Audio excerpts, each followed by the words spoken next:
Get ready for a shocking revelation about one of the most ambitious and expensive projects in human history. Today, we're going to talk about the Line, the futuristic linear city proposed by Saudi Arabia's Crown Prince as part of the NEOM project, and why it is expected to fail.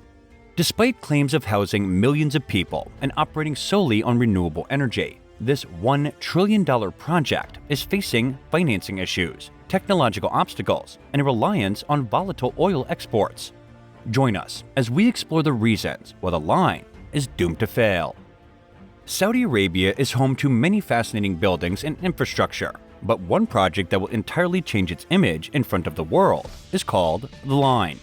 It is a planned one-building city with tall, mirrored skyscrapers that will cover 170 kilometers of space. Residents will be able to reach all city amenities and services in 5 minutes by taking a high-speed rail that runs in 20 minutes between the two ends of the city.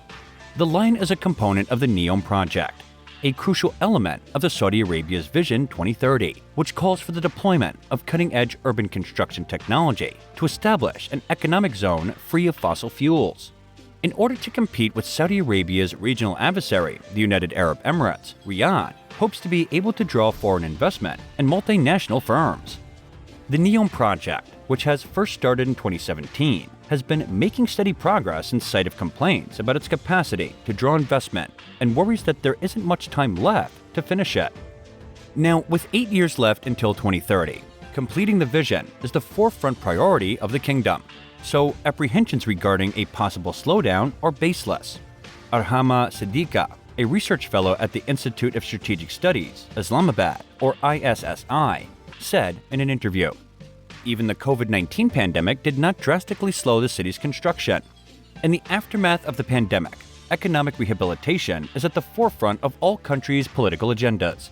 This is why Saudi Arabia will have no issues in filling any labor gaps with regard to construction and investments in the project itself," Siddiqa explained. NEOM now claims that the Line will accommodate 450,000 people by 2026, up to 2 million by 2030, and finally 9 million by 2045. However, like all large-scale initiatives, NEOM has its share of difficulties, some of which Riyadh has handled, and some of which continue to be a problem. So let's take a look at these challenges and find out how they can cause the projects to fail miserably. Economic challenges. The biggest barrier for massive initiatives like NEOM and the Line is finance.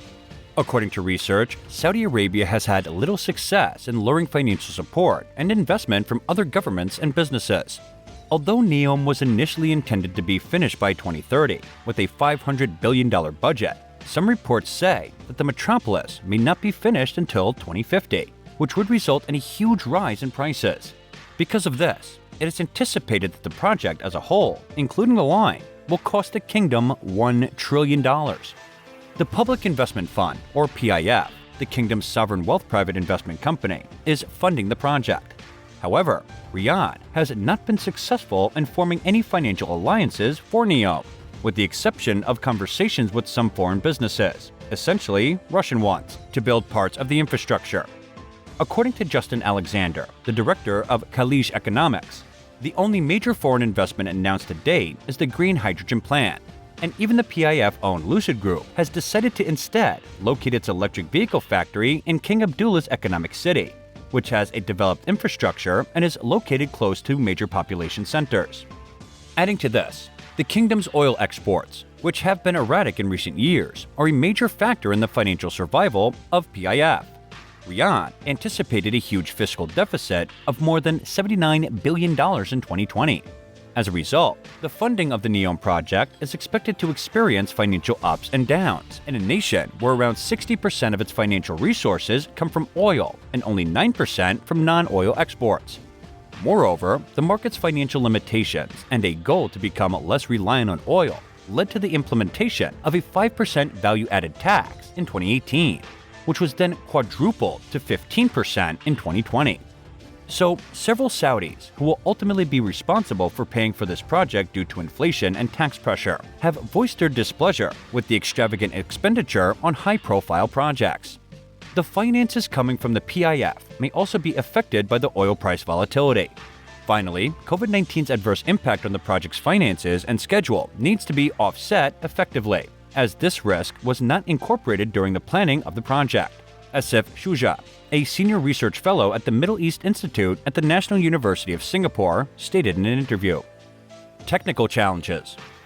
Since the NEOM project aims to transition society from smart city period to the cognitive city era, it will require overcoming challenges of technology that Saudi Arabia cannot resolve on its own. The line is not an entirely original architectural concept. In fact, American architects Miles Graves and Peter Enziman proposed a similar idea in 1956 to build the linear city between Boston and Washington. The architect Rem Koolhaas' floating pool plan in the 1970s book Delirious New York has similar components. Nonetheless, achieving these concepts would represent a tremendous victory for the kingdom. The important thing is to ensure the first mover's advantage, as some of the new technologies that could be specifically built for this futuristic city would soon be replicated by the competitor, Suje explained. Therefore, it is crucial to adhere to cutting-edge urban design technologies that will grab the interest of investors and future city residents.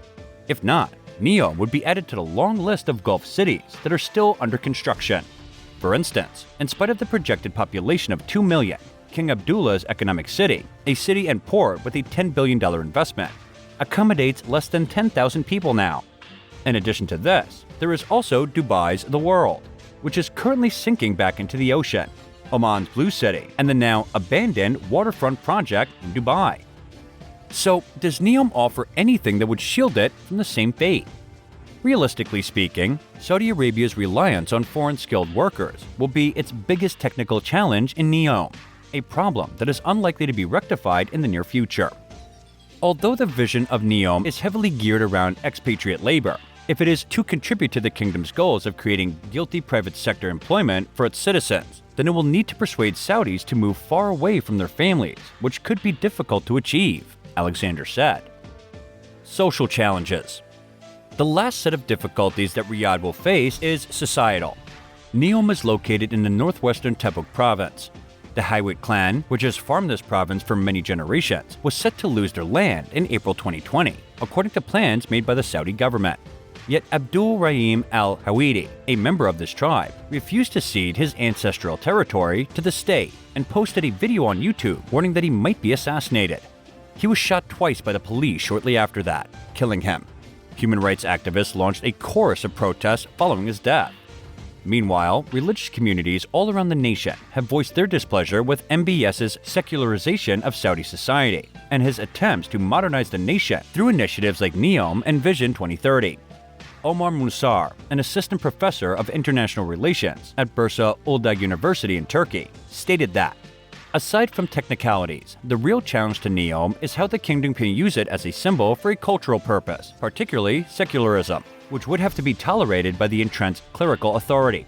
Thus, the issue of ideational incompatibility of NEOM will not surface until the project is ready for service. So, in conclusion, with MBS's ambitious initiatives, the line in NEOM may succeed for the kingdom, drawing in international investors and grabbing the public's attention. Once complete, it will be a dream come true for all the residents living in the futuristic megacity, with all the luxuries in life. However, to do so, it will have to overcome both internal and external challenges around financial and technical feasibility, and define its role in a changing Saudi Arabia. If you enjoyed this video, please give it a thumbs up and leave a comment below. We'd love to hear your thoughts and feedback. And don't forget to subscribe to our channel for more valuable content like this. Hit the subscribe button and turn on notifications so you never miss a video. Thanks for watching.